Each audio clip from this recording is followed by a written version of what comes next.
On Panthers TV, I'm delighted to welcome the latest signing to the club, forward Tim Doherty. Tim, welcome to Nottingham. Great to have you with us. Why have you chosen the Panthers to be your latest team? Yeah, thank you very much. Super excited to get to Nottingham.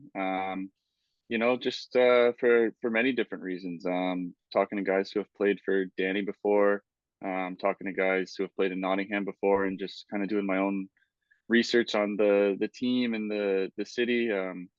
I got nothing but good things back, so I thought it'd be a great fit for me, and couldn't be more excited. How important do you think as a player that planning sort of process is? You've said you've talked to former players, talked to people that know the coach. Do you almost have to kind of start doing your own homework? The team does the homework on you. You'd have to do the homework on the team, really. Is that right? Yeah, I think it's definitely important to do your own homework. Going overseas from the United States is obviously a big step, not only for my hockey career, but also personally in my life. So, you want to make sure you're going to be happy away from the rink and, supported and, it's going to be a great experience for you outside your own country. So, yeah, like I said, just doing my research, Nottingham, turned back the most positive results. So like I said, could be happier. Talking about people that you spoke to, you're a former teammate of Matt Alfaro, who's a new Nottingham Panthers player. I know that I think you two played on the same team as well as Felix, who's a former Panther. And I gather you're friends as well with JC Brassard. So how much did those people have an impact in coming to Nottingham? Yeah, all three of those guys. Like you said, doing your own research. You want to talk to guys who have been through it, guys you trust, and those are all three guys I trust and who are really, really good people. So obviously, yeah, I played with Alf and Persy and Wheeling, and got to know them really well, and just know they're really good guys, so I could trust their word. And grew up around the same area and played against and with JC for a long time growing up, and he had nothing but good things to say. He absolutely loved his time there. So uh, those guys telling me their sides of their story was definitely valuable for me. And how fun is it with someone like Matt Alfaro? You played together a few years ago to now you're going to reunite. Is that something that excites you?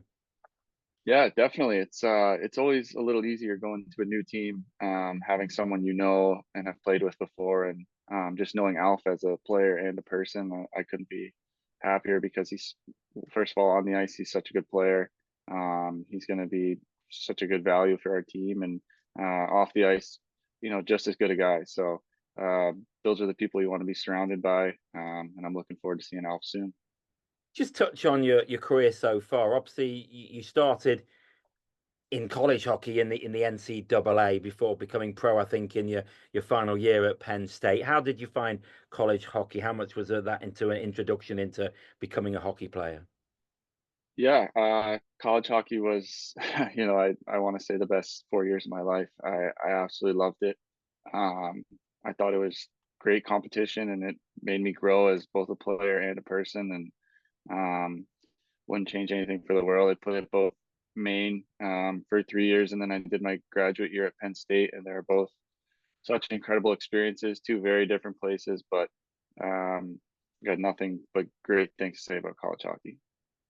That sort of first pro chance came in that final year at Penn State. Do you remember how much do you remember about kind of that first offer to go to play in the East Coast?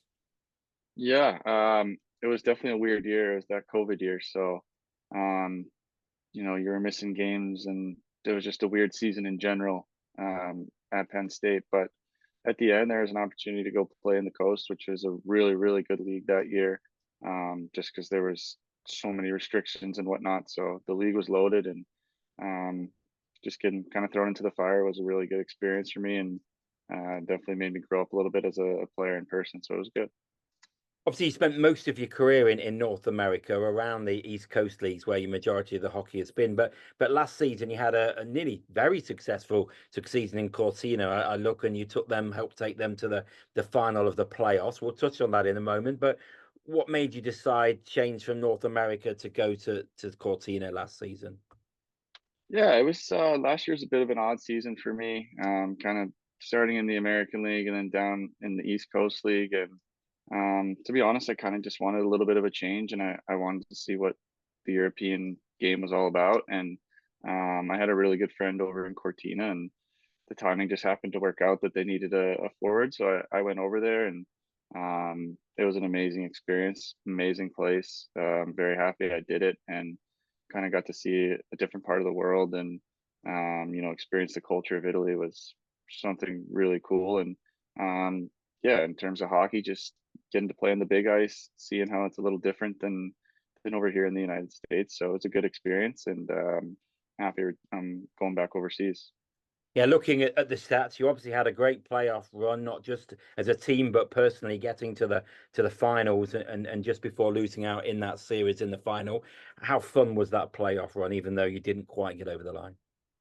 Yeah, no, it was a blast. Playoffs are the best time of the year, and it's the most fun hockey you'll ever play. So it was good going on a run. Unfortunately, we couldn't get it done in the finals, but winning 2 rounds and getting to the final was such a great experience. And what about coming to the UK? I often ask this question. Have you ever been to the UK before? And some guys say, "Oh, I managed to make it over a holiday," or will this be the first time you're coming here? This will be my first time to England. I actually, when I was in college, I played in the Friendship Four in Belfast, so I got to see that rink and see that town, which was really cool. But I've never been to England, so I'm super excited to get over there and see all the different places. That tournament has grown and grown over the years, and Belfast has really made it its home. You got your first taste of the Elite League fan base there. How did you find that? Because obviously they're renowned, all over the league as being passionate sets of fans. Yeah, it was super cool. I'll never forget it. Honestly, I'm pretty sure the rink was sold out for both nights. And they were just they were loud and passionate, and it's definitely something I'm looking forward to, especially with all the videos and things I've heard about the Nottingham fans. I've heard they're amazing, so can't wait. Brilliant. Well, listen, we can't wait to have us over here. We can't wait to see you. So thanks for now, and I'll speak to you again soon. All right, Chris, thank you very much.